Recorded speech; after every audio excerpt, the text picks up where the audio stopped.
Oi gente, tudo bem? Meu nome é Fernanda, estou de volta com mais um vídeo e no vídeo de hoje eu vim aqui fazer a comparação do série versus livro da segunda temporada de Shadow and Bone, que estreou na última semana, no dia 16 de março, e foi bem polêmica porque teve grandes mudanças aí em relação aos livros. Então se você gosta desse tipo de conteúdo, já deixa aqui nos comentários e deixa seu gostei que isso me ajuda bastante. Bom gente, fazer o roteiro aqui desse vídeo foi bem difícil porque assim, como eu disse, tiveram muitas mudanças, então é muita coisa pra comentar. Então já vamos começar a comentar aí. Só que antes de eu falar sobre as mudanças em si, eu queria dar minha opinião sobre essa segunda temporada, assim, né? Eu tô gravando esse vídeo um dia depois que eu terminei de assistir, e assim, eu ainda tô um pouco sentimentos confusos em relação ao que eu achei ao final da segunda temporada, principalmente. Porque assim, eu gostei, eu acho que ficou interessante o que eles quiseram trazer, trouxe uma mudança muito legal dos livros. Eu, particularmente, eu não gosto tanto da trilogia Grisha em si. Assim, eu acho que é uma trilogia legal, uma trilogia boa, mas que tem muitas coisas que, sei lá, eu faria diferente, sabe? Eu queria que a Ali tivesse feito diferente. Eu acho que Six of Crows e King of Scars, as duas trilogias que vêm depois, elas são muito melhores do que a trilogia Grisha. E tem várias coisas, assim, na história que eu não concordei quando eu li, assim, que tinha acontecido, sabe? Eu queria que tivesse acontecido de um jeito diferente. E a série trouxe isso. A série, ela trouxe de um jeito bem diferente aí em relação aos livros. Então, acabou que o jeito com que eles fizeram, eu não me incomodei tanto. O que eu me incomodei foi que eles correram muito com a história e eles quiseram enfiar muita coisa dentro da segunda temporada. Assim, eu já adianto aqui que esse vídeo vai ter spoilers da temporada e dos livros aí do Grishaverse, tá? Então, se você não quer spoilers de nada, talvez seja melhor voltar nesse vídeo em outro momento. Mas assim, na segunda temporada, eles colocaram o segundo, o terceiro livro da trilogia Grisha, colocaram coisas de Six of Crows, colocaram coisas de Crooked Kingdom, colocaram coisas de Rule of Wolves. Então, assim, eles colocaram muita coisa em uma temporada só. Eu acho que talvez se eles tivessem pego tudo isso que eles fizeram nessa temporada e tivessem dividido em duas temporadas, eles poderiam aí aproveitar uma temporada extra e essa temporada eles poderiam desenvolver com mais calma. Até porque, assim, essa temporada a gente tem muito personagem novo, então seria interessante pra explorar esses personagens novos, pra gente criar ainda mais conexão. Não que a gente não teve conexão com esses personagens, mas assim, eu não sei pra quem não leu o livro, porque eu que li os livros, né, eu já conhecia esses personagens, então eram personagens que eu já gostava. Então fica muito mais fácil eu criar conexão e eu gostar e me apegar a esses personagens. Quem de repente não leu os livros e já foi direto pra série, não vai sentir a mesma coisa, porque foram personagens que conheceram agora. Então assim, de repente faltou isso, sabe? Faltou eles terem um pouco mais de calma pra desenvolver algumas coisas, pra que as pessoas pudessem ser cativadas mais ainda, sabe? Assim, então eu acho que eles poderiam ter feito algumas coisinhas aí com mais calma. Mas assim, no geral eu gostei, sabe? No geral eu gostei. Tiveram algumas coisas que eu não gostei tanto, que quando eu for comentar aqui das diferenças eu vou comentar as mudanças que eu gostei e as que eu não gostei. Mas assim, no geral acho que foi um trabalho interessante. Eu acho que agora a série ficou bem engatilhada aí pra gente avançar dentro do Grishaverse. Eu vi uma matéria falando que os produtores eles querem fazer o spin-off de Six of Crows, que não vai ser dentro de Shadow and Bone.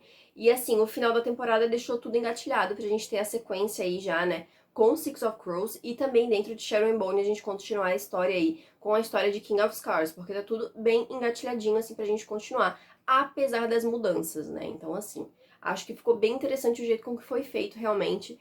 E eu tô curiosa pra ver onde é que vai, pra onde que vai, sabe?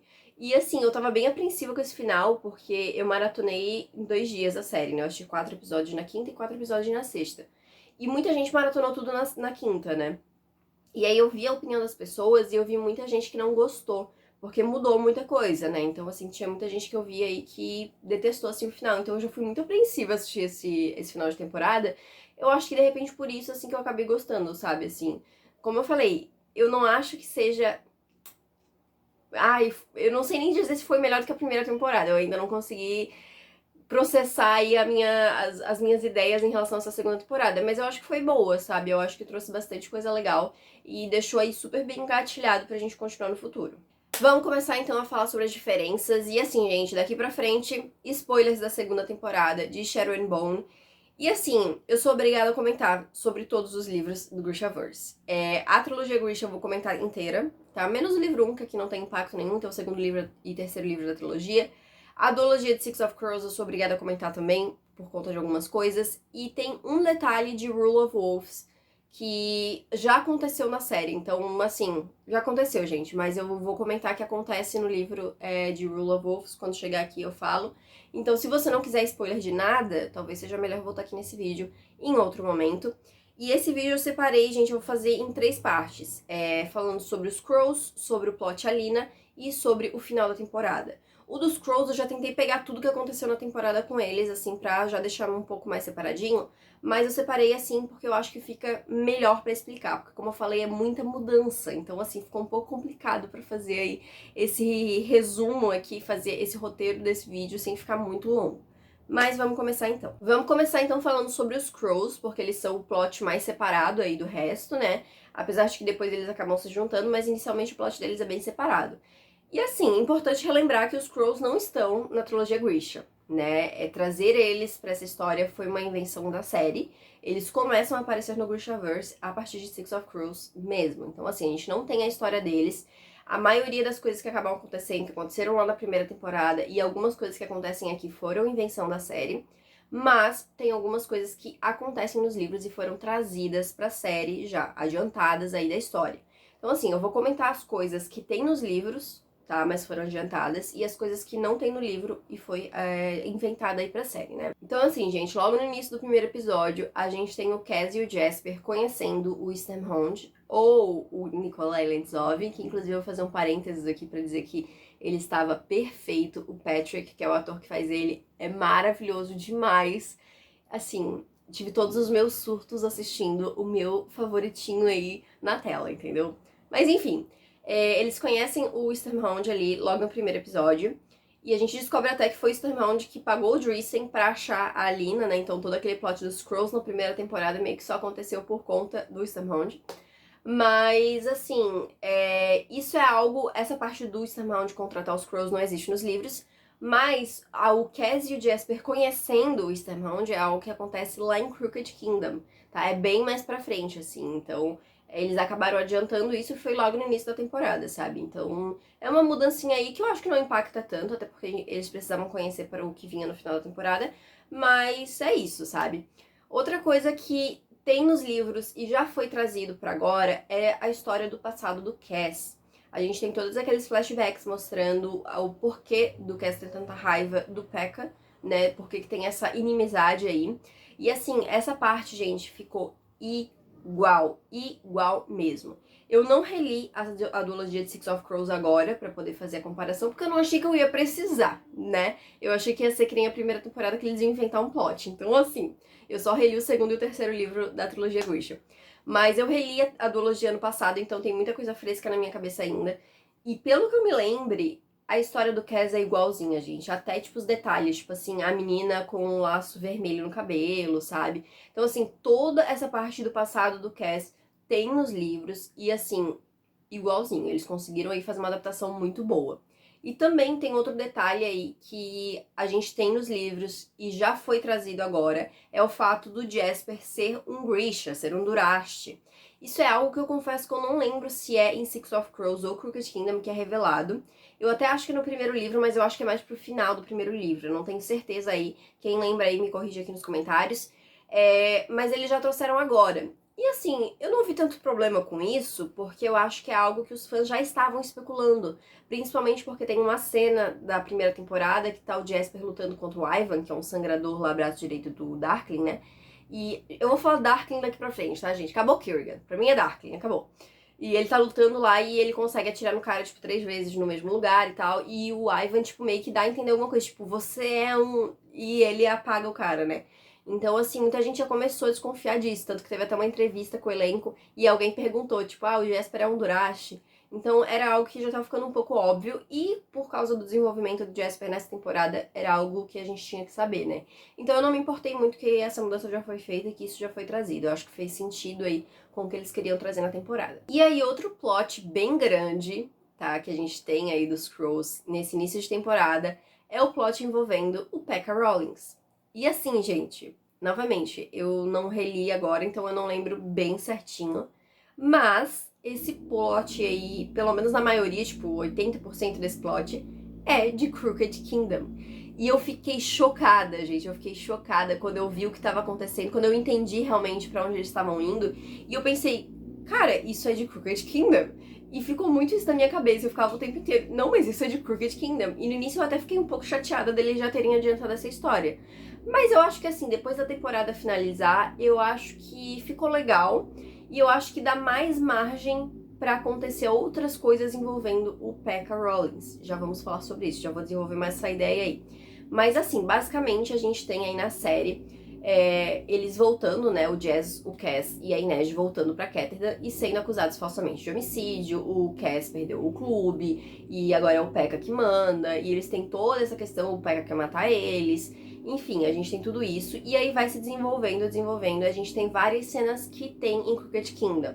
Por exemplo, tem a cena na série em que o Cass vai até o clube dos drags falar com o Per Haskell, que é o dono lá, e o Per Haskell não quer fazer uma aliança com ele, e aí depois ele volta em outro dia e meio que, tipo, desafia os caras lá e eles vão e começam a bater no Cass e o Cass revida.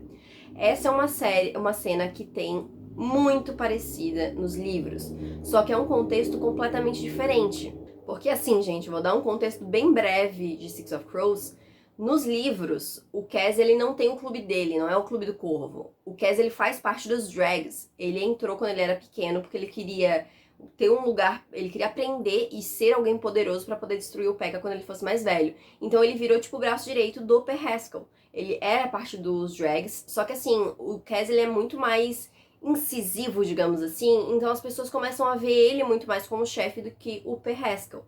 E aí tem todo o plot de Six of Crows, que eu não vou entrar aqui em detalhes, mas acontece muito parecido com o que aconteceu na série, que os Crows acabam virando, tipo, procurados na cidade, eles são isolados do resto, então eles acabam sendo excluídos do próprio clube, que é os drags. E aí tem um momento em Crooked Kingdom que o Cass vai até os drags, e o clube tá assim, lotado de gente. Era um monte de gente que costumava seguir ele, costumava obedecer ele. E aí o Per Haskell manda, tipo, eles, enfim, irem pra cima do Cass ali. E todo mundo, tipo, acaba com essa ideia de porque o Cass tem ali um problema na perna, né? O Cass manca ali, usa a bengala, todo mundo acha que ele não sabe lutar. Então, tipo, o plano dele era realmente ir até lá e, tipo, impor respeito, sabe? Tipo assim, mostrar pra eles quem é ele de verdade, sabe? Então, é uma cena muito parecida. Ele vai até o clube, as pessoas começam a bater nele, ele começa a revidar. Só que, assim, e no final ele ganha ali, né, o controle dos drags. Só que, assim, é diferente o intuito da cena. Porque, como eu falei, no livro, aquele já era o clube dele. O Cass que tirou aquele clube, assim, que era um clube que tava super acabado e trouxe uma glória pra esse clube, sabe? Eram as pessoas dele, eram os corvos dele, digamos assim, né? E é uma cena que tem um impacto muito grande no livro. Eu amo essa cena no livro. E apesar de eu ter gostado de como ela foi na série, eu acho que não tem tanto impacto assim, porque, tipo, o Cass não tem conexão com aquele clube. Não é uma coisa que era dele, ele tá reconquistando, sabe? Então, foi legal, foi uma clara referência àquela cena dos livros, uma tentativa de adaptar aquela cena, mas pra mim não teve o mesmo impacto, sabe? Então eu senti muito falta dessa parte. E aí toda a parte que tem depois, né, deles fazendo ali a questão da peste sendo espalhada, a febre, né, o Cass ameaçando o filho do Pekka, tudo isso tem no final de Crooked Kingdom. E assim, Crooked Kingdom tem vários plots acontecendo, são várias coisas acontecendo, mas o plot do Pekka é um dos principais, digamos assim, sabe? E o livro, ele se encerra basicamente com esse plot do Cass finalmente derrubando o Pekka Rollins, né? Eu acredito que na série eles fizeram isso agora e o Pekka vai retornar depois. E aí a gente vai ter outro desenvolvimento, outro enredo, vai ser o Pekka com sangue nos olhos aí pra derrubar o Cass dessa vez, então provavelmente eu acredito que isso vai ser desenvolvido numa segunda temporada de Shadow and Bone, de Six of Crows, aliás. Mas toda essa parte tem já em Crooked Kingdom, como eu falei, eles já trouxeram, adiantaram aí pra história. E no final eu vou dizer que eu não me incomodei não, eu acho que ficou interessante. E aí teve uma coisa que eu me incomodei muito, que já foi adiantada na série, que foi o Esper, ou o chip aí de Jasper e Wylan. Pra quem não sabe, gente, o Esper é o meu casal preferido de Grishaverse. Eu amo os dois, eles são maravilhosos demais. E quando aparece o Wylan já no primeiro episódio, ele tá lá no início da temporada, eu fiquei muito feliz, gente. Eu fiquei muito feliz. Eu fiquei super observando já e, tipo, dava super pra ver que o Wylan tinha um crushzinho já no Jazz, aquela coisa toda. Só que, gente, o Esper é um casal que demora pra acontecer. Tipo assim, eles vão acontecer lá pro final de Crooked Kingdom. Eles demoram, tipo, 1 livro e meio, mais de 1 livro e meio, pra realmente acontecer alguma coisa. Até lá, é só eles flertando. Quer dizer, o Jasper flertando e o Ayla meio que não sabendo como reagir e flertando de um jeito meio estranho, assim, né? Mas a gente tem um desenvolvimento grande dos dois. Na série, eles deram uma mudada nisso, porque a gente descobre que, na verdade, eles já tinham tido aí um casinho de uma noite, num passado aí, é um passado que não existe, tá? Nos livros. Nos livros eles se conhecem, eles trabalham juntos algumas vezes, mas nada rolou entre eles. Tanto que o Ayla não sabe nem se o Jasper gosta de meninos também, tem até a cena que ele pergunta, ah, só meninas e tal, então... Enfim, é uma ceninha que até os atores fizeram numa entrevista. E na série eles fizeram diferente, eles fizeram, tipo, que os dois já tiveram uma noite ali e tal, e o Jazz não se lembrava de quem era o Ayla, e o Ayla obviamente sabia quem era o Jazz, e ficou aquela coisa que sim, mas eles logo assim, depois que o Jazz lembra, os dois acabam se aproximando um pouco, e aí eles acabam iniciando já um relacionamento. Eu confesso que eu fiquei muito chateada com essa decisão da série, assim, foi uma das mudanças que eu fiquei mais chateada quando eu assisti, porque eu gosto da evolução deles, eu gosto da história deles no livro. E assim, é uma história que a gente não vai ter, sabe? É a história inteira que foi jogada. Eles podem adaptar de outras formas, assim, ainda mais pro primeiro beijo deles, que é um primeiro beijo tipo, muito maravilhoso no livro. Eles podem adaptar de outras formas, mas não sei, tipo assim, é uma das mudanças que eu não fiquei muito feliz deles terem feito. Mas, não vou ser hipócrita aqui, eu amei todas as cenas Wesper que tiveram aí, né, por conta disso, né? Depois deles já estarem juntos, aí a gente tem muita cena bonitinha dos dois, então... Ponto positivo, né? O ponto negativo realmente fica por eles já terem adiantado. E pra finalizar aqui, a gente tem 2 pontos que também eram de Crooked Kingdom e já foram trazidos aqui pra essa temporada, que um é a cena Kanege que a gente tem no final da temporada, do Cass falando que quer a Inej e ela falando que vai ter ele sem armadura ou não vai ter nada. É uma cena que eu confesso que eu não lembro direito, eu lembro que ela tem no livro, gente, eu não tô ficando louca, essa cena tem, mas é uma cena bem legal, assim, mas é basicamente o que tem naquela cena em Crooked Kingdom, só que é um contexto completamente diferente, né? E também o final da Inej, porque na série a gente vê que no final ela se junta ali à tripulação do Melly, né, do Eastern já vamos chegar lá, e ela vira ali, eles viram tipo um navio pra ir atrás dos traficantes de escravos, né? Então é algo que acontece no final de Crooked Kingdom, a gente vê sendo mencionado, inclusive, na duologia de King of Scars. Só que a Inej, ela tem o seu próprio navio, ela tem sua própria tripulação e ela vai atrás caçando os traficantes de escravos, né? Então eu achei interessante que eles trouxeram aí, mas eu tô bem curiosa pra saber como é que eles vão trazer a Inej de volta pro plot dos Crows aí. Então, vamos ver. E vamos comentar agora então sobre as coisas que não tem nos livros e eles colocaram aí no plot dos Crows. Pra começar, a morte da Rilin, que é a dona do bordel lá da Inej. E assim, isso é algo que não tem nos livros. Eu pelo menos não lembro dessa mulher morrer nos livros, gente. Ela até aparece em Six of Crows, ela aparece, eu acho que em Crooked Kingdom, mas isso eu não tenho certeza. Quem leu aí recentemente me confirmei. Mas assim, eles trouxeram como um artifício essa morte, né? Pra culpar ali os Crows. E também pra fazer a Inej ficar com uma coisa a mais aí contra o P.E.K.K.A, né? Porque agora ele é o dono do bordel, então, tipo, ficaria mais uma coisa pra ela ter que lutar contra ele. Então trouxeram... É uma mudança que é pequena, então eu não vejo muita diferença. A Rilin, ela acaba não tendo um papel tão importante assim. Ela tem uma cena interessante aí em Six of Crows, que eu lembro aí. Mas que eu acho que eles podem adaptar de outra forma, sabe? Então, vamos ver aí. Outra coisa que eu já comentei que não tinha, né, nos livros aí, que tem agora, é o passado Ayla e Jasper, né? Isso realmente não tem nos livros, eles inventaram pra série. E a gente tem a questão do Matthias agora, o Matias, enfim, ter algo contra o P.E.K.K.A também. Eu tô com uma teoria aí na minha cabeça, gente, que o P.E.K.K.A não vai ficar pra sempre na prisão, né, em Hellgate. Eu acredito que ele logo vai soltar, ele vai estar com sangue nos olhos aí pra se vingar do Cass, e provavelmente a gente vai ter um plot aí em Crooked Kingdom pra substituir o plot que já foi adiantado. Então provavelmente a gente vai ter alguma coisa diferente. E o fato do Matias agora ter algo contra o P.E.K.K.A, né, ter 2 coisas contra o P.E.K.K.A, faz aí um motivo mais razoável pra ele querer continuar no time, de repente, né, depois aí do que acontece em Six of Crows. Não sei, é um motivo aí pra fazer ele ter algo em comum com os outros, né, principalmente com o Cass, e fazer eles aí se reunirem contra o P.E.K.K.A. Eu achei interessante eles colocarem isso, sabe? Achei interessante mesmo. Então, pra onde que vai ainda não tem como saber, mas eu acredito realmente que a história do P.E.K.K.A não acabou ainda. E eles fazerem aí o Matias ter algo contra o P.E.K.K.A também não foi pra nada, sabe? Então, vamos ver onde que isso vai dar. E, gente, todo o plot envolvendo a busca pela espada e coisa e tal não existe nos livros, nem na trilogia Grisha e nem em Six of Crows. Esse plot da espada, esquece, isso foi algo exclusivamente inventado pra série, tá? É um plot que, assim, confesso que no início eu fiquei, tipo, pra quê?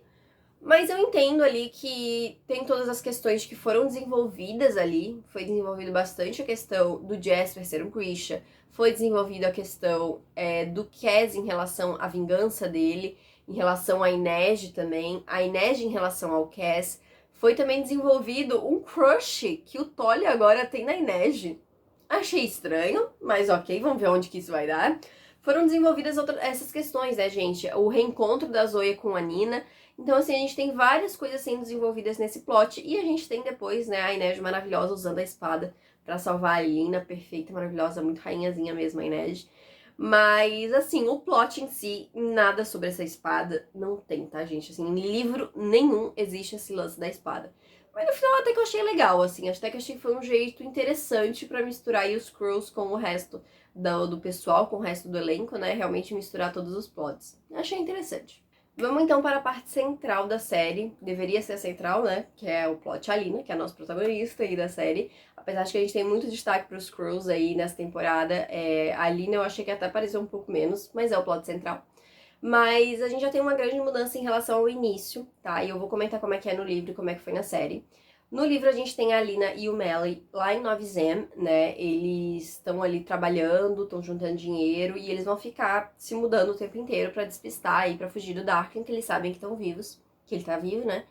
E eles ficam em lugares, assim, até mais simplesinhos, eles não estão com muito dinheiro. A Alina, ela não tá usando o poder dela, então ela aparece fisicamente, assim, ela parece estar muito doente, né? Muito cansada, assim, porque ela não usa o poder dela. Até que eles são encurralados pelo Darkling. O Darkling junto com os monstros de sombra dele, que é os Nichevoia. Eu aprendi a falar essa palavra, espero que eu esteja falando certo, porque eu lia no livro e eu não sabia falar. Os monstros de sombra ali dele, né, e outros Grishas, e eles são levados então para um navio, porque o Darkling, ele quer ir atrás do segundo amplificador, que é o Açoite do Mar, e esse navio é o navio do Stormhound, que a gente descobre que o Darkling contratou ele para levar eles para achar o Açoite do Mar, porque ele é o corsário muito famoso, né, aquela coisa toda, então ele acabou contratando ali. Só que quando eles encontram o Açoite do Mar, tem tipo uma briga lá generalizada, chega um navio, outro navio do Stormhound, e tem tipo uma rebeliãozinha ali, que o Stormhound ajuda a Alina e o Melly a fugir dali, né, e eles ficam com o Açoite do Mar e a Alina mata e pega o amplificador então, né, então a gente tem esse início aí que já envolve o Darkling desde o início. Na série é um pouco diferente, porque a Lina e o Melly, os dois já estão bem decididos que eles vão encontrar o segundo amplificador e a Lina vai retornar para destruir a Dobra. Isso eu achei bem interessante, porque nos livros o Melly, ele é muito contra isso. O Melly é o tempo todo, tipo assim, não, vamos seguir com a nossa vida, esquece o resto do mundo. E a Lina, tipo, não, eu tenho que, né, meu propósito de vida aqui, eu tenho que fazer isso. Então eles têm bastante brigas também em relação a isso, muito porque também o pessoal não gosta do Melly por causa dessas coisas, do livro, né. Mas na série os dois já estão bem cientes disso. Eles vão pra Nova Zem também. Eles ficam no quarto super luxuoso, que eu fiquei tipo, gente, Melly e a Lina do livro estão sofrendo aí. A Lina aparentemente não deixou de usar os poderes dela, ela não parece estar mais fraca nem nada disso. E eles são encontrados, na verdade, pelo primeiro exército. E como o Melly é um desertor do primeiro exército, eles querem prender ele, né? Então eles têm que fugir e eles acabam indo pro porto, onde eles só vêm um navio. E aí a Lina até acaba dando um grampo de ouro que ela tinha ali, que tava no cabelo dela, pra pagar a entrada deles. E aí a gente descobre que é o barco do Stormhound. E aí eles se conhecem ali, a Lina fala que tá indo, que tá procurando o segundo amplificador pra destruir a Dobra. E é quando o Stormhound se interessa, então, aí, e acaba aceitando levar eles, então. Eles encontram o açoite do mar, também é bem diferente o jeito com que é encontrado aí, mas no final a Lina não quer nem matar o açoite do mar, ela quer tentar conseguir o amplificador de outro jeito, mas no final ela acaba tendo que matar mesmo, né? Ela acaba matando, na verdade, sem querer pra salvar a vida do Melly, e ela consegue o amplificador. Então, assim, no final é basicamente a mesma coisa, mas na série o Darkling não tá atrás do segundo amplificador, inclusive eles não sabem se o Darkling tá vivo, eles acham que ele morreu lá na dobra, então a gente tem essa maior diferença em relação à presença do Darkling na história e nesse início. E aí, já que eu comentei sobre o Darkling, né, nesse início de temporada, a gente tem as visões acontecendo aí, as visões da Lina com o Darkling, e isso é algo que tem nos livros, só que é um pouco diferente, porque nos livros parece que ele tá muito mais ciente do que tá acontecendo. Tipo assim, mais pro final da temporada ele começa a fazer isso de um modo mais intencional, né, as visões ali, mas na série parece que é muito sem querer que essa conexão é feita, né? E, inclusive, no livro isso é feito porque a Alina, ela é machucada por um dos Nichevoia lá. Gente, tô muito orgulhosa que eu tô falando certo. Não sei se eu tô falando certo, né? Mas tudo bem. Ela é machucada ali e por conta disso ele consegue fazer essa conexão com ela. Na série eles fizeram essa conexão por conta do amplificador, que ainda tem resquícios do amplificador ali no Darkling, né? Aquela coisa toda, e ele consegue ligar com a Alina por conta disso. Mas tem essa questão das visões, mas como eu falei, é um pouco diferente, sabe? O Darkling tá muito mais ciente disso no livro do que na série. E também falando ainda sobre o plot do Darkling, a gente tem todo o lance da Baghra, né? Da mãe do Darkling. Porque na série, ele leva ela com ele, né? Ele deixa ela escondida lá numa caverna lá, até que ele pega e deixa ela lá, bonitinha, guardadinha, presa ali. Ele tenta saber, então, do terceiro amplificador, porque ele percebe que a Alina achou o segundo, então ele quer saber sobre o terceiro. E quando ela se recusa a ajudar ele, ele corta um dedo dela pra poder fazer um amplificador. Isso não tem no livro, tá? No livro, a Baghra tá lá, segura lá no pequeno palácio, ela não saiu de lá. O Darkling machucou ela no final da primeira temporada, do primeiro livro, no caso, né? Ele arrancou os olhos dela, deixou ela cega. Mas ele não pegou pro amplificador, pelo menos não que a gente saiba. Não pegou nada pro amplificador e ela ficou lá no pequeno palácio. Então a gente tem essa diferença aí da presença da Baghra na história. E aí, depois que a Alina encontra ali o segundo amplificador, eles, na série, eles já querem ir pra Dobra pra ela tentar destruir a Dobra. E ela não consegue porque o poder dela tá meio estranho, ela começa a pensar no Darkling, coisa e tal. Isso é algo que eu vou ser sincera, eu não acho que tenha no livro, essa questão dos poderes dela não conseguir usar os poderes dela. Eu li agora o livro, mas assim, eu tô começando a ficar em dúvida se tem ou não tem, mas eu acho que não tem. E eles não vão pra Dobra por conta disso, eles vão pra Dobra porque eles têm que ir até Revka Leste, porque o Stormhound fala que ele vai levar eles pro cliente dele, e ele tá lá em Revka Leste. Só que pra atravessar, eles são obrigados a atravessar a dobra, então por isso que eles acabam na dobra.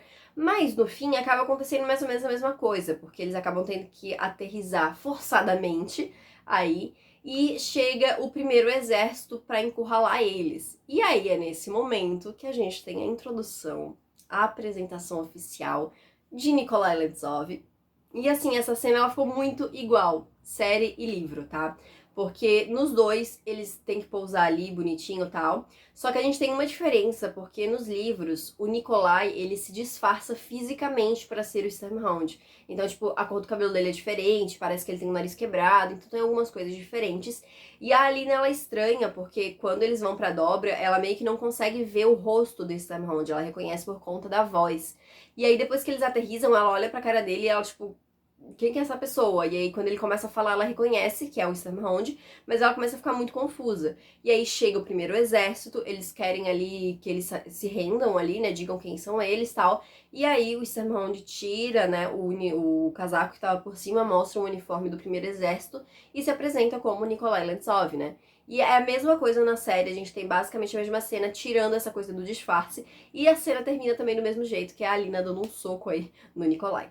E aí, voltando pro plot do Darkling, a gente tem outro personagem que na série acaba parando ali no plot do Darkling inicialmente, mas que nos livros não tá, que é o David. Na série, a gente vê que o Darkling criou tipo um refúgio pros Grishas, então ele salva a Jenya, né? A Jenya tava presa ali, tinha sido refém ali, digamos, prisioneira do primeiro exército, ele acaba soltando ela. Mas a gente vê que vários outros Grishas eles vão chegando aos poucos. E o David chega também, a Jenya tenta fazer com que ele vá embora. mas o Darkling vê ele, então, tipo, ele é obrigado a ficar. Mas em certo momento da história, os dois decidem fugir e eles vão, assim, a Jaina pede pra ele esperar ela em um ponto específico, só que o Darkling encontra ela e é onde ela ganha cicatrizes no rosto, né? E o David acaba conseguindo fugir depois disso. No livro é um pouco diferente, porque no livro o David, ele tá no pequeno palácio. Então, assim, desde o início ele tá no pequeno palácio. A Lina ainda tem a questão de se ela confia nele ou não, mas ele tá lá, ele não vai pro Darkling em nenhum momento. E a Jenya, no início, ela tá com o Darkling, tanto que no início, quando eles vão lá pro segundo amplificador, ela tá junto, lá no barco. Ela salva a vida da Lina, ela consegue fazer com que a Lina fuja, na verdade, né? Ela ajuda ali, mas ela não vai junto. E aí a gente só vê o que acontece no final do livro, porque no final do livro a gente tem o confronto da Lina com o Darkling, e aí ele joga, né, a figura da Jenny assim no chão, e é onde eles veem que ela tá toda com cicatrizes no rosto, assim, né. Então a gente não vê como acontece nos livros, até porque o livro é em primeira pessoa, né, a partir do ponto de vista da Lina, então a gente não sabe muito bem como acontece, mas na série a gente viu aí mais ou menos como aconteceu, a gente não sabe se seria mais ou menos isso no livro, mas deu pra ter mais ou menos uma noção. E aí, voltando pra Alina, né, a gente tem outra diferença que é em relação ao Nikolai e Alina. Porque no livro, logo depois que ele se apresenta como Nikolai, ele conversa com a Alina e com o Melly, e ele fala que ele tem aí, ele quer ser rei, porque ele sabe que o irmão mais velho dele é terrível, então assim, ele sabe que o irmão não se importa com Revika, ele sim, então ele quer ser rei. E ele propõe casamento pra Alina. E aí, obviamente, a Alina não aceita, o Melly fica mega revoltado, eles têm uma briga ali, coisa e tal. Mas o Nikolai meio que vai explicando, tipo, que seria um casamento político mesmo, e enfim. Ele vai meio que criando essa ideia que ela não aceita, mas eles vão conversando sobre isso ao longo do livro. E aí, quando ela chega lá no palácio, né, a Alina, eles vão se encontrar com o rei e com a rainha e tal. O rei não tá muito feliz, mas ele acaba perdoando o Melly por ser um desertor do exército. E ele acaba concordando em fazer a Alina a general aí do segundo exército, aliás, que é o exército dos Grishas, né? E boa parte do livro, na verdade, se passa assim, com a Alina tendo as visões dela com o Darkling, ela tentando ali lidar com essa nova posição de ser general, ela tentando lidar com os poderes dela agora com o segundo amplificador, pensando sobre o terceiro amplificador, e a gente tem várias conversas também do Nikolai e dela ali, e dessa coisa desse relacionamento, que ao mesmo tempo não é, então esse noivado aí que seria, né? Mas a Alina, em momento nenhum, ela quer aceitar, né? Então a gente tem isso acontecendo no livro. Enquanto na série não é comentado em momento nenhum que o Nikolai quer ser rei. Na verdade, né? Em nenhum momento ele chega falando pra ela, porque ele no livro ele diz, ó, eu quero que você seja minha rainha. Aqui não. Aqui ele só diz o seguinte, ele diz que seria interessante para juntar o primeiro exército e o segundo exército se os dois ficassem noivos, porque como a Alina é um símbolo ali para os Grishas e o Nikolai, ele é muito querido entre os soldados do primeiro exército, seria um jeito de juntar isso. E aí ele apresenta essa ideia pra Alina e pro Melly também, e ele fala que, tipo assim, eles não precisariam realmente se casar mesmo, e até o fim, mas eles poderiam fazer um noivado falso, né, só no nome aí realmente, só pra eles juntarem aí todo mundo, pra ter aí essa junção dos dois exércitos, nessa colaboração entre os dois exércitos. E assim, o Melly, ele aceita bem de boa. Tipo assim, ele fica meio assim, mas depois ele fala, cara, ele tem razão, a ideia dele não é tão ruim não. E a Alina acaba aceitando. É uma grande diferença que a gente tem, porque no livro, tanto no segundo quanto no terceiro, o Nikolai, ele acaba falando isso algumas vezes pra ela. Ela sempre fica meio balançada, mas ela nunca diz sim. Na verdade, se eu não me engano, até ela diz não. Mas, tirando a primeira vez, assim, que ela realmente diz não, tem uma outra vez que ele fala, que ele dá o anel pra ela e coisa e tal. Eu acho que ela diz não. Mas aqui, no livro ela começa a pensar mais, na verdade, mas em nenhum momento ela diz sim. É isso que eu quero dizer.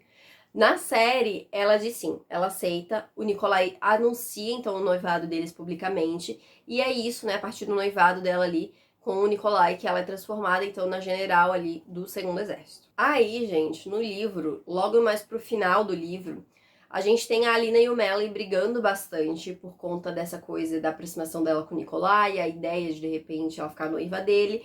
Então isso é algo que acaba incomodando bastante o Melly, ele não gosta, ele não tá feliz no palácio, ele não tá feliz de ficar ali ao lado dela só como um soldado, então eles têm muitas brigas por conta disso. E aí acontece uma festa de aniversário pro Nikolai no final do livro. E aí nessa festa o Vasily, que é o príncipe herdeiro ali, ele vai fazer um brinde em homenagem ao irmão mais novo. E ele acaba falando, que ele tem notícias boas, que ele conseguiu uma aliança com o Fidjerda. Só que logo o Nikolai já percebe que na verdade isso foi uma armadilha, que o Vasily caiu numa armadilha, porque essa aliança foi só para que Ravka liberasse as estradas, então dessa forma o Darkling e os seus Grishas eles iam conseguir passar por Fidjerda para chegar até a capital. E dito e feito, logo os Nichevoi aí chegam na festa, eles atacam todo mundo e matam o Vasily. E aí depois eles estão fugindo dali, né? O Nikolai acaba se separando da Lina porque ele quer voltar pra salvar os pais e pra tentar pegar um dos navios dele ali. E a gente meio que fica sem saber o que aconteceu com o Nikolai até uns 20, 30% do terceiro livro. Já na série eles fizeram um pouco diferente. O Mel e a Lina, eles não brigam por conta disso nesse momento, né? Eles até chegam ali mais ou menos num acordo sobre o que eles têm que fazer. O Melly acaba sendo capturado pelo Vasily, que meio que pega ele por ser um desertor do exército, né? Então leva ele para outro lugar. Então, durante a festa que tem, que é uma festa de noivado e não de aniversário, o Melly não tá presente, mas acontece mais ou menos a mesma coisa, digamos assim, que tá rolando ali a festa de noivado do Nikolai e da Alina. O Vasily vai fazer um brinde ali, só que o Nikolai e a Alina, eles queriam que fosse uma festa pequena, só pra quem já tava ali. O Vasily acaba convidando vários amigos dele, e aí o Nikolai fica muito bravo porque ele divulgou a localização deles pra muita gente, então o Darkling poderia facilmente saber onde é que eles estavam.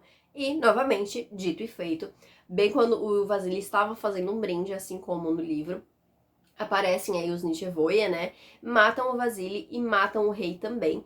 Nesse momento em específico, a Alina e o Nikolai, eles acabam se separando também, mas logo eles já se encontram, então a gente não tem toda a questão do sumiço do Nikolai, que nem a gente tem no final do segundo livro e no início do terceiro. Depois disso, a Alina vai pro pequeno palácio, então, né, pra salvar os Grishas aí, isso no livro, né? E lá ela vê muita gente morrendo, muita gente machucada. No fim, eles acabam tendo que correr pra uma capela e eles acabam encurralados pelo próprio Darkling, que vai confrontar a Alina. É nesse momento que ele mostra a Jenny ali, né? E a Alina, então, ela tem uma ideia pra derrotar o Darkling, só que ela arriscaria morrer também. Na verdade, a intenção dela era matar os dois, né? E ela quase consegue, na verdade, ela consegue usar o poder dela ali pra quase acabar com os dois. Só que isso acaba fazendo com que ela perca muita força. O cabelo dela fica branco, inclusive. Ela perde a força dela ali e começa a desabar ali a igreja e tudo mais. Então o Melly pega ela e eles vão então pros túneis. E eles, no início do terceiro livro, eles ficam nesses túneis subterrâneos. Que tem todo um plot que não teve na série, que foi o plot do Apparat e dos Soldados do Sol. Porque o Apparat, depois do primeiro livro, do primeiro pro segundo livro, ele sumiu e ele começou a juntar um monte de fiéis que acreditavam na Santa Lina. Só que ele fez isso de um jeito que, tipo assim, ele queria ter controle sobre a situação, ele queria ter controle sobre a Alina em si. Então ele meio que começou a criar, assim, tipo, residências no subterrâneo para esses fiéis aí, né, que seriam os soldados do sol e coisa e tal, que seriam para proteger a Lina e tal. E depois disso ela vai pro subterrâneo, ela fica lá, só que o Apparat não quer deixar ela sair, ele não quer deixar ela ir. Então, tipo, a ideia do Apparat, na verdade, ele queria que a Lina morresse, porque se ela morrer, ela vira um mártir. Então é muito mais fácil pra uma santa, né? Tipo assim, virar um mártir e coisa e tal. Então ele não quer deixar, ele quer deixar que ela fique ali no subterrâneo, meio que apodrecendo, assim, né? Na série é um pouco diferente, porque a Aline ela corre junto com a Tamar, a Tolya, não, a Tamar, a Nadia e o Adric. Eles correm, então, ela acaba encontrando o Darkling também, ela tem um confronto com ele, o lugar que eles estão desabam também, mas assim, não tem nada disso. E eles vão pro subterrâneo, mas é um contexto completamente diferente, não tem o Apparat, não tem os Soldados do Sol, inclusive lá ela acaba encontrando o Nikolai, né, então assim, não tem essa coisa, novamente, do sumiço do Nikolai. E aí na série é esse momento que a Baghra e a Jenny elas conseguem fugir lá do Darkling, elas se juntam ali, o pessoal que tá no subterrâneo, e a gente tem conversas ali da Baghra com a Lina. A Baghra é bem mais soft com a Lina, gente, tipo assim, ela é bem mais calma, bem mais querida. A Baghra dos livros, tipo, não tá nem aí, fica xingando a Lina o tempo inteiro. E ela ainda diz que vai ajudar a Lina a achar o terceiro amplificador, que isso é algo que não tem nos livros. A Baghra dos livros, ela não quer saber dessa ideia dos amplificadores, sabe? Inclusive, ela fala pra Lina que foi uma tolice ela ter pego o segundo amplificador. Então, tipo assim, ela é totalmente contra, ela não quer ajudar, ela não quer saber sobre essa questão dos amplificadores. E também é nesse momento que a gente tem a revelação da Genya, né, do Nikolai sabendo quem é a Genya, e de toda a revelação do que o rei fez com a Jenya. A gente tem esse momento no livro, mas é em um momento diferente, é lá para meio do terceiro livro, uma coisa bem diferente mesmo. Mas a cena é bem praticamente igual, digamos assim, a única diferença é que o rei tá vivo no livro. Então o rei acaba meio que sofrendo as consequências ali, porque o Nikolai força ele a abdicar do trono, né? Força ele a se retirar, que ele fala que se ele não se retirar, o Nikolai vai tirar ele e ele vai sofrer um julgamento pelo que ele fez com a Jenya, né? Então tem toda essa questão envolvendo o rei. Na série é um pouco mais simplificado, porque o rei morreu, então é mais, tipo, o julgamento, primeiramente do Nikolai, quando ele descobre que é a Jenya, porque ele não sabe o que aconteceu, ele só sabe que foi ela que envenenou o rei, e depois da rainha de ver a Jenya ali, né? Então a gente tem aí, mas a cena em si, ela é muito parecida, assim, inclusive diálogos. E aí vamos então pro final de temporada. Final entre aspas, porque tipo, é metade pro final, são os 4 episódios finais, né? Metade. E assim, eu vou fazer um resumão do terceiro livro, tá? Porque esses 4 episódios basicamente adaptam o terceiro livro. Então eu vou fazer um resumão do terceiro livro, vou falar como é que acontece na série e vou falar as diferenças aí maiores, né? No livro, basicamente, a gente tem inicialmente a Alina lá no subterrâneo, como eu falei. Ela consegue escapar ali do Aparati e eles vão... Ela faz um plano todo lá, mas eles conseguem sair de lá. E eles vão atrás então do Pássaro de Fogo, que é o terceiro amplificador. Eles são encurralados por umas pessoas ali que são ex-soldados ali do exército, também desertores, meu Deus. E eles querem vender eles pro Darkling ou pra Fjedon, enfim, né? Porque a Alina, principalmente, é muito valiosa. Só que eles são salvos pelo Nikolai, e o Nikolai leva eles para uma residência da família ali, que é mais escondida, enfim. E aí lá a Alina reencontra a Baghra, é nesse momento que tem a revelação da Jane ali com o rei e com a rainha e tudo mais. Mas a Alina conversa com a Baghra sobre os amplificadores, a Baghra não quer ajudar, e a Baghra conta a história do Morozova, né, que ela é filha do Morozova. A história é um pouco mais bem explicada do que na série, mas a gente tem toda essa questão. E a Alina, ela começa a treinar de novo com a Baghra, principalmente a questão do corte, né? E aí a gente tem também nesses momentos conversas do Nikolai com a Alina. É nesse momento que o Nikolai dá o anel pra Alina e ela começa a ficar um pouco mais pensativa. O Melly já começa meio que a aceitar um pouco melhor, tipo assim, que é melhor ela casar com o Nikolai mesmo, porque, né, enfim, ele não tem futuro com ela e todas essas coisas. Mas em um certo momento o Darkling acaba aparecendo. A Baghra, ela acaba se sacrificando pra fazer com que os outros tenham tempo de fugir. E a gente vê que realmente ela se joga ali de um penhasco, se eu não me engano, alguma coisa assim. E aí os outros conseguem fugir a tempo. E aí eles vão atrás do Pássaro de Fogo. Durante essa busca, quando eles até encontram um pássaro que eles acreditam ser um amplificador, tanto a Alina quanto o Melly percebem que, na verdade, o Melly é o terceiro amplificador. Isso acontece, na verdade, porque a Alina quase cai, o Melly vai segurar ela e ela percebe que o poder dela fica muito mais forte. Então, nesse momento, os dois se tocam, que ele é o terceiro amplificador. Ela fica extremamente chateada, obviamente, e eles tentam bolar um plano pra que eles consigam derrotar ali o Darkling, ela consiga usar o Melly como terceiro amplificador sem matar ele, né? O Darkling então chama a Alina pra encontrar ele na dobra, né? Ele, na verdade, ele pega crianças de um orfanato lá de Keramzin como reféns, e ele usa isso como uma vantagem sobre a Alina, né? E fala que se ela não for encontrar ele na dobra, ele vai matar as crianças. E eles acabam tentando executar o plano ali pra não ter que matar o Melly, mas no final dá tudo errado. Ela tem que matar o Melly mesmo assim. Só que em vez do poder vir pra ela, o poder começa a aparecer em vários Grishas diferentes. Então, tipo, várias Grishas conseguem ter o poder de conjurar a luz do sol. E aí ela descobre que, na verdade, o poder do terceiro amplificador, tipo, o preço que ela ia ter que pagar seria mais ou menos isso. Ela fica sem poderes. E aí ela mata o Darkling, né? E aí ela vê que realmente ela tá sem poderes, a dobra é desfeita e tudo mais, com todo mundo usando os poderes dela. E aí... eu esqueci de falar um detalhe importante, na verdade. Quando eles estavam lá na residência que o Darkling atacou, ele atacou o Nikolai. E o Nikolai, ele se transformou num dos monstros. Só que era um pouco diferente, porque o Nikolai, ele conseguiu, continuou seguindo a Alina e o Melly ali pra onde eles iam. E ele sabia quem a Alina era. Só que ele tava meio que, tipo assim, ele tava com a aparência do monstro, ele ainda, tipo, ficava meio querendo atacar, mas ao mesmo tempo ele era ele ainda. Então tinha toda essa questão. Ele participa da batalha ali no final, ali na dobra também, ajudando a Alina e os outros, né? E aí quando a dobra é desfeita, ele volta ao normal, mas ele tem alguns resquícios aí dessa escuridão dentro dele, né? Mas enfim, Melly e Darkling estão mortos ali, a Alina sem poder. O Tolya e a Tamar conseguem trazer o Melly de volta, e a Alina então resolve falar pros outros que é pra dizer que ela morreu ali também. Então ela meio que não seria mais incomodada. ela assume outra identidade, ela e o Melly vão agora ficar escondidos, assim, vivendo uma vida normal, e o livro termina com eles vivendo essa vida, cuidando de um orfanato, né, que nem eles eram pequenos, que eles estavam no orfanato, agora são eles cuidando de um orfanato e coisa e tal. E a gente também fica sabendo que no final o Nikolai vira rei, e a gente tem o triunvirato ali que a Alina pede pro Nikolai colocar, que seria o triunvirato formado por cada uma das ordens dos Grishas. Então, o David representando os fabricadores, a Jenny representando os Corporalques e a Zoe representando os Heteralques, né? Então a gente teria cada um representando ali e teria o triunvirato completo. Basicamente, esse é o terceiro livro. Óbvio que eu tirei muita coisa pra fazer um resumão mesmo, mas assim, a história do terceiro livro é essa, é desse jeito que termina. A Alina sem poderes, ela e o Melly juntos e tudo mais. Na série foi bem diferente, tipo, bem diferente mesmo. Vamos começar aí com o fato de que a Baghra ajuda a Alina com o terceiro amplificador. Essa já é uma diferença aí, é bem grande. Ela leva a Alina e o Melly para a oficina de Morozova. No caminho ela conta a história de Morozova, que nem no livro, né?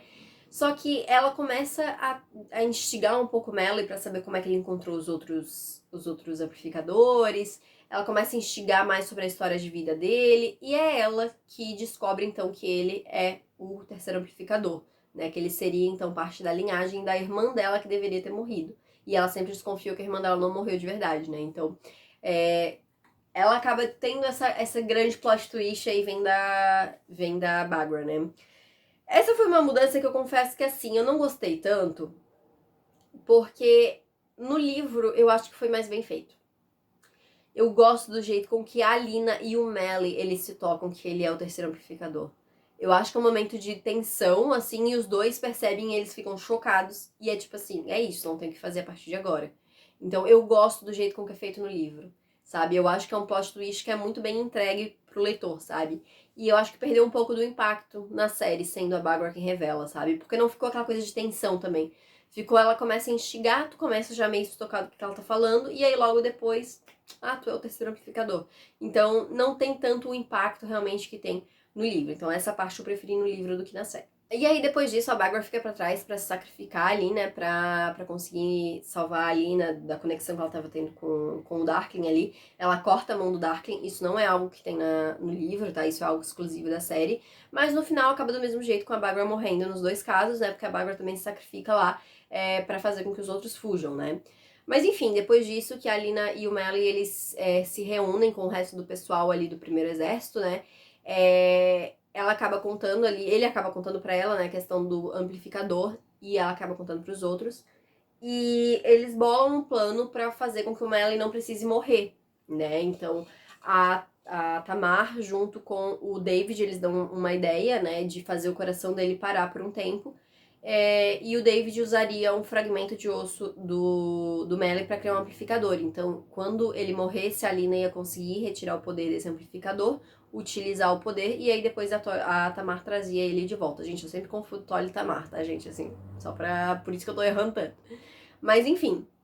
E aí eles resolvem, então, que a Alina, o Melly, a Tamar e o David vão ficar pra trás, enquanto o Nikolai e os outros, eles vão enfrentar o Darkling lá em Keramizin, porque eles sabem que ele tá lá e coisa e tal, então eles acabam separando os grupos, que também não é algo que tem nos livros, tá? Basicamente, daqui pra frente não é nada que tem nos livros, tá? A gente tem, então, o Darkling expandindo a dobra, pra fazer com que a Alina entre na dobra também, pra enfrentar ele. E aí a gente tem basicamente dois pontos de vista. Todo o lance do Nikolai com o resto do pessoal sendo emboscados por aquele time de Grishas, depois eles sendo salvos pelos Crows e coisa e tal, novamente, não tem nada disso, tá, gente? Isso é absolutamente nada daquilo tem nos livros, tá? Não tem isso. Mas é uma cena que, assim, eu gostei. Eu vi muita gente falando, nossa, ficou meio forçado os Crows entrando pra salvar eles ali. Ficou. Meio Deus Ex Machina, assim, né? Aquela coisinha bem óbvia, assim, pra salvar os personagens quando eles precisam. Ficou bem óbvio, mas eu vou dizer que eu amei, principalmente a cena do Jazz usando ali os botões dele. Ficou demais, gente. Deu tempo de tela pro meu favorito dos Crows brilhar, que é o Jazz, entendeu? Então, assim, perfeito, amei aquela cena, achei muito legal, assim, principalmente esse finalzinho que aparece os Crows, então achei bem legal.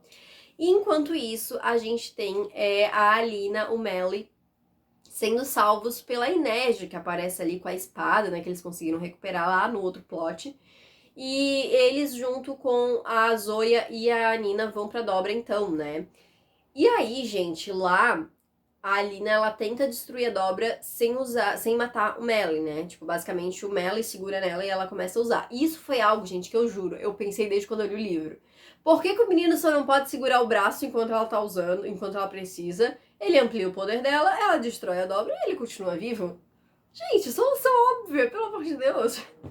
Mas é o que ela tenta, né? Ela tenta só usar o poder dele, assim, superficialmente, digamos assim, né? Pra destruir a Dobra, e meio que começa a dar certo, até que o Darkling aparece, junto com ele, os seus Nichevoia. E aí, depois que o Darkling chega ali naquela cena, né, ele tenta lançar um corte pra matar o Melly, a Alina consegue lançar um corte pela primeira vez pra defender, e isso também é uma diferença, porque nos livros a Alina aprende a fazer o corte bem antes, no primeiro livro, se eu não me engano, no final do primeiro livro, e na série foi só agora. E um pedaço desse corte da Alina acabou acertando o Darkly, enquanto o outro pedaço acabou acertando o Melly. Então a Alina meio que acaba sem muito tempo, assim, pra fazer alguma coisa, e ela acaba tendo que matar o Melly. Ela pega o poder, ela não perde os poderes, e ela consegue usar os poderes dela pra destruir a Dobra. E ela destrói a Dobra antes de matar o Darkly, né? Depois que a Dobra tá destruída, ela vai até o Darkly, então, e ela pega a espada que a Inês estava usando ali pra destruir os monstros, né? De sombras ali, os Nichevoias ali, e ela mata o Darkling então. Então, nesse finalzinho, assim, esse detalhe basicamente é igual, né? Que é ela acabar ali com os dois mortos, né? O Melly e o Darkling. E aí a Nina vem pra tentar salvar a vida do Melly, né? Mas ela não tá conseguindo. E aí a Alina, ela usa Merzost, né? Então a magia proibida aí, pra trazer o Melly de volta. E a Nina percebe, né? A Nina fica até meio... O que aconteceu aqui? Mas enfim, o Melly tá vivo de novo, né? E tá tudo ali mais ou menos resolvido. O Darkling tá morto, o Dobra sumiu, então... Final feliz. Mas aí a gente vem, né? Porque não é um final feliz, gente. Porque aí a gente tem uma grande, mas uma grande mudança dos livros mesmo. Que é o David morrendo pra salvar a Jaina. Gente, eu não acreditei. Eu não acreditei quando eu vi isso. Assim. Porque vamos lá, gente. O David morre nos livros, só que ele morre em Rule of Wolves, o último livro do Grishaverse, pelo menos por enquanto, né? É uma cena bem emocionante, inclusive, chorei pra caramba no livro quando isso aconteceu. E o David e a Jaina, eles tinham casado. Eu não lembro se foi no início de Rule of Wolves ou se foi em King of Scars. Mas eles casaram, então eles já estavam casadinhos, bonitinhos, eles já estavam juntos há um bom tempo, então foi ainda pior pra Jaina, porque, tipo, eles já estavam juntos há um tempo, assim. Já estavam casados e ele morre. E é muito triste mesmo, assim. E quando aconteceu na série, cara, eu não esperava. Eu não esperava. Eu fiquei esperando ele aparecer, eu fiquei esperando ela encontrar ele vivo. Porque eu falei, cara, não vão matar ele agora. Ele não morre agora. Por que que ele vai morrer agora, entendeu? Eu fiquei muito revoltada com essa morte em particular. Eu acho que não precisava ter matado ele agora. E eu chorei muito. Eu achei a cena, principalmente que tem a cena da Jenny achando o esboço de uma aliança com a pedrinha do Rubi, que ela tinha falado antes, ele tinha falado antes que era uma pedra a mais forte das pedras e coisa e tal pra ela, né? E ela achando e ela chorando. Nossa, gente, aquela cena foi assim. Meu Deus, eu já estava com o emocional lá embaixo, entendeu? Com essa cena, então, meu Deus, eu achei uma cena. Foi uma cena bonita, sabe? A cena dela achando ali, chorando e tal. Mas eu queria que o David não tivesse morrido ainda. Infelizmente, David nos deixou tão cedo, né, gente? E aí, lá no plot do Nikolai, a gente tem o Nikolai junto com os Crows e a galera ali. Eles acabam entrando ali na Dobra, né, pra ir atrás da Alina e do resto do pessoal. E eles acabam sendo atacados por um Nichevoia e o Nikolai acaba sendo machucado no ombro, assim, né, mais ou menos no ombro. Mas a Dobra é destruída, o Darkling é morto, então esse monstro acaba sumindo. E aí ele não morre. Mas a gente sabe que tem consequências. Já vamos falar sobre essas consequências já já. Antes disso, a gente tem todo mundo se reencontrando ali. A gente tem o Melly basicamente terminando com a Alina, falando que, tipo assim, agora que ele não sente mais aquela questão do que ele sentia antes por ser um rastreador, por ser um amplificador, ele sentia muito essa questão de rastrear outras coisas. E ele sentia, tipo, ele sendo puxado em direção à Alina, aquela coisa toda. E ele meio que quer descobrir se o que eles tinham, né, os sentimentos que eles têm, era por conta dele ser um terceiro amplificador ou porque eles realmente se amam. Então ele quer ficar separado um tempo pra eles ver se um dia eles acabam se reencontrando. E aí no final é meio que acertado que o Melly vai assumir a identidade do Stamhound, né? Porque agora o Nikolai tem que assumir a identidade dele de rei, então ele não vai poder ficar voltando a ser o Stamhound, então ele acaba passando essa identidade pro Melly realmente ir explorar aí, né, o mundo e tudo mais, e enquanto isso a Alina ficaria ao lado do Nikolai, sendo a sua noiva ali, né, pelo menos por um tempo, pra ajudar ele a reconstruir Ravnica, né, e aí, como eu já tinha comentado antes, vai o Melly com a Inej e com o Tolya, a Tamar e a Nadia, e aí eles vão aí, então começam a caçar aí navios que fazem tráfico humano. O que é bem diferente, né, gente? Porque, como eu falei, no livro, a Alina perde os poderes e os dois vão viver uma vida comum, que é cuidando de um orfanato. Então, assim, é completamente diferente. Terminou a série com a Alina com poderes, já vamos comentar o final ali babado da série, mas assim, a Alina com poderes, ela ficando ao lado do Nikolai e separada do Melly, que foi viver uma vida tipo de corsário. É completamente diferente, assim, é um final assim, mudaram radicalmente. Eu vou dizer que assim, eu não desgosto dessa mudança, porque eu detesto essa mania que os autores têm de fazer com que os seus personagens, principalmente protagonistas femininas, percam os poderes no final da série. É um clichê que eu odeio, porque eu acho que é um desserviço. Por que você vai tirar os poderes, sabe? Tinha tanto outro jeito de encerrar, sabe? E mesmo assim, sei lá, a Ali queria que a Melly e a Alina ficassem juntos no final. Por que raios ela tem que perder os poderes pra isso? Sabe? Eu acho que tem tanto outro jeito de fazer que eu não gosto. Simplesmente eu não gosto dessa coisa. Tipo, a menina era a mais poderosa do mundo, aí ela perde os poderes e agora vai viver uma vida normal. Sendo que era algo que, tipo assim, não é um caso que ela ganhou esses poderes e ela odeia esses poderes. Ela acha que é ruim, ela não quer esses poderes. É um poder que a Alina ama, ela gosta, ela fala pro Melly que ela gosta de ser conjuradora, ela gosta do poder dela. Então eu acho muito injusto com a personagem ela perder os poderes no final. Então eu gostei dessa mudança, eu gostei que ela não perde os poderes no final, mas a gente tem aquilo que acontece no final. Mas antes de chegar lá, vamos comentar umas outras coisinhas aqui, porque a gente tem o Matias sendo perdoado pelo Nikolai aí, né? E a gente tem um perdão real aí, tanto pra Nina quanto pro Matias, por ela ter desertado ali do segundo exército e tal. E ela vai até Hellgate, né, pra tirar ele de lá, mas ele tá no meio de uma luta. É a luta que acontece ali com os dois lobos, e os lobos, pra quem não lê os livros, os lobos eles são sagrados, né, pros Druskelly ali e tudo mais. Eu acho que até ele comenta em outro momento da temporada. Mas enfim, ele não vai lutar com eles, ele acaba fazendo os lobos ali virarem aliados dele, digamos assim. E aí os guardas entram, só que daí o Matias, ele mata, né, um dos guardas. Então agora, tipo assim, se ele não tinha razão mesmo pra ficar na cadeia, agora ele tem, né? Ele matou um dos guardas. E a Nina é levada dali, né? Ela chama o Pekka e aí quando o Pekka vê que ela tá ali, ele manda tirarem ela dali. E esse momento eu achei bem interessante, porque o Matias, ele vê a Nina e ele não parece, tipo assim, bravo com ela. Ele não parece, tipo assim, sei lá, com vontade de matar ela, que nem, né, ele tem vontade. Porque antes na temporada a gente tem um momento que a Nina vai até Hellgate e ela vê ele lutando lá e ela chama ele olha pra ela e ele vira a cara e vai embora. Eu não sei se nesse momento ele viu ela. Se, tipo, não foi algo que de repente ele pensou, tipo, tô imaginando coisas, sabe? Porque dessa vez, principalmente quando ele vê que ela tá ali e ela tá sendo arrastada dali, ela não quer ir embora, ela quer ficar, ela tá chamando o nome dele, ele parece, tipo assim, eu não sei, minha interpretação da cena, ele me pareceu muito protetor em relação a ela. Tipo, dele querer sair dali, ele tava já lutando contra os guardas, mas, tipo assim, dele querer ir até ela pra proteger ela, sabe? Tipo assim, tão machucando ela, algo do gênero. A minha interpretação da cena foi essa, sabe? O ator, pelo menos, me passou essa emoção de que ele queria ir pra trás, tipo, queria ir atrás dela, sabe? E não porque ele estava bravo, mas porque ele estava preocupado. Então, não sei. Não sei, esse foi o que eu entendi. O perdão real acaba sendo amassado lá, então, né, infelizmente Matias vai continuar aí em Hellgate, até porque a gente precisa dele lá pro início de Six of Crows. Mas a gente tem aí isso acontecendo, e talvez isso seja uma mudança pro reencontro Nina e Matias aí no início de Six of Crows. Né? De repente isso possa ser algo que vai fazer o Matias ficar ainda mais confuso em relação aos sentimentos dele pela Nina, né?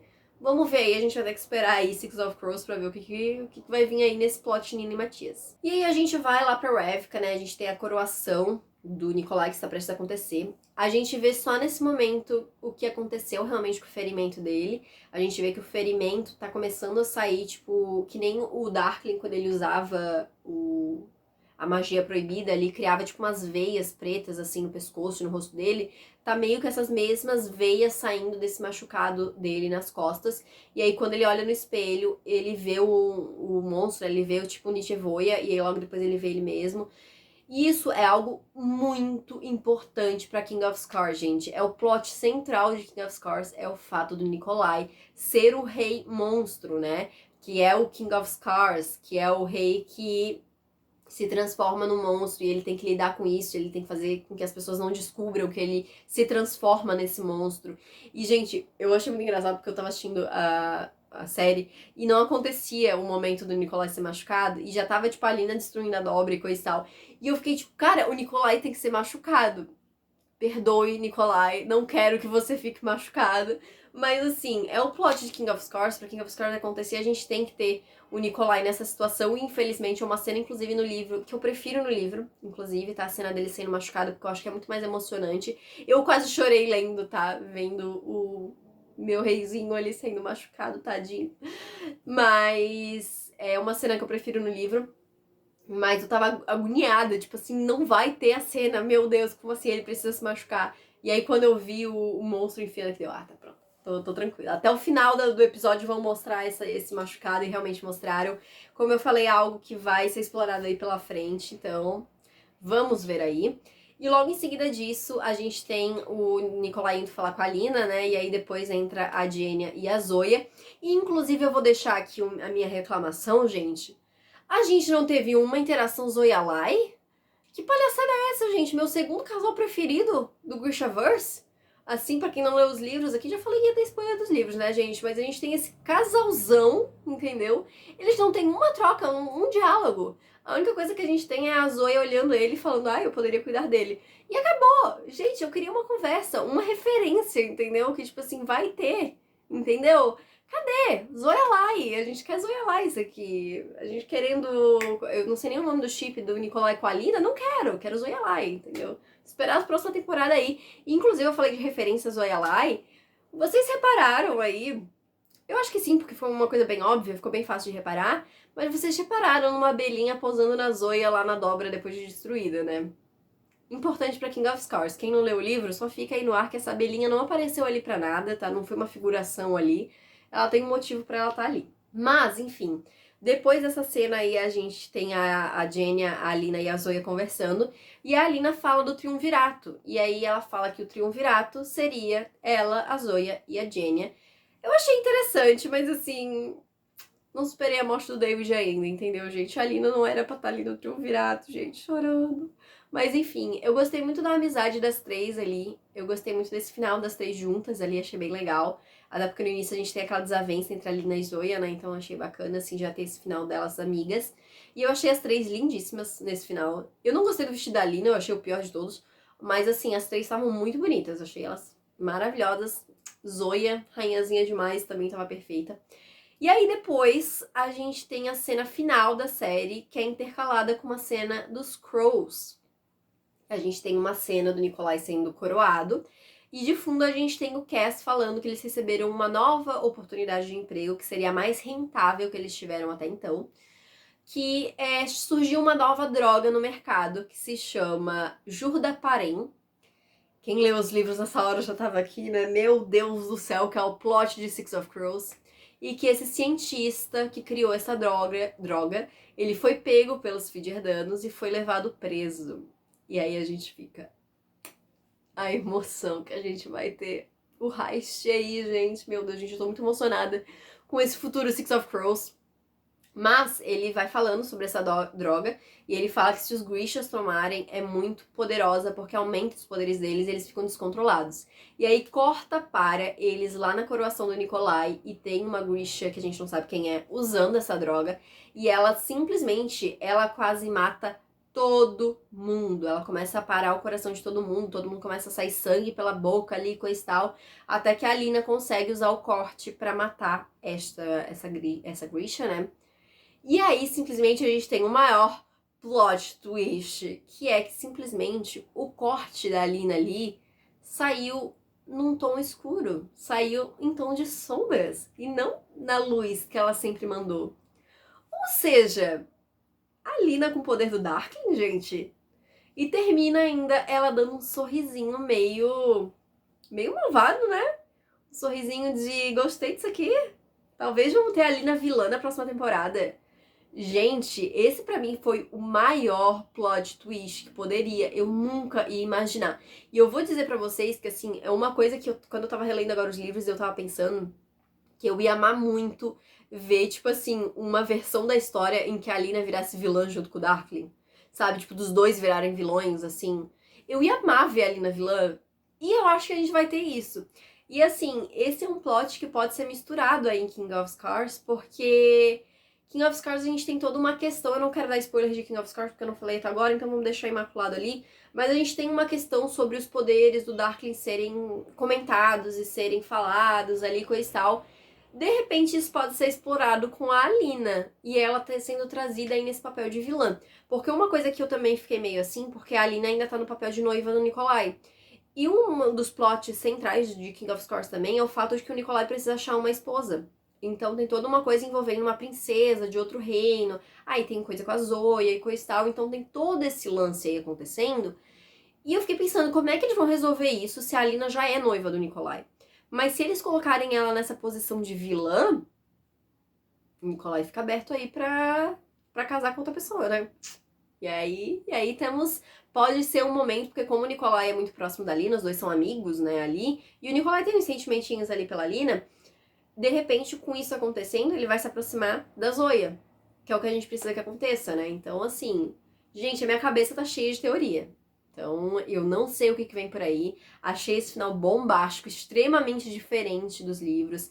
A Alina com poderes, a Alina vilã. Isso não é uma coisa confirmada, mas, tipo assim, esse sorrisinho dela no final, gente, disso tudo que a gente precisava saber. A Alina com o poder do Darkling, de repente. Enfim, gente, esse final, ela separada do Melly.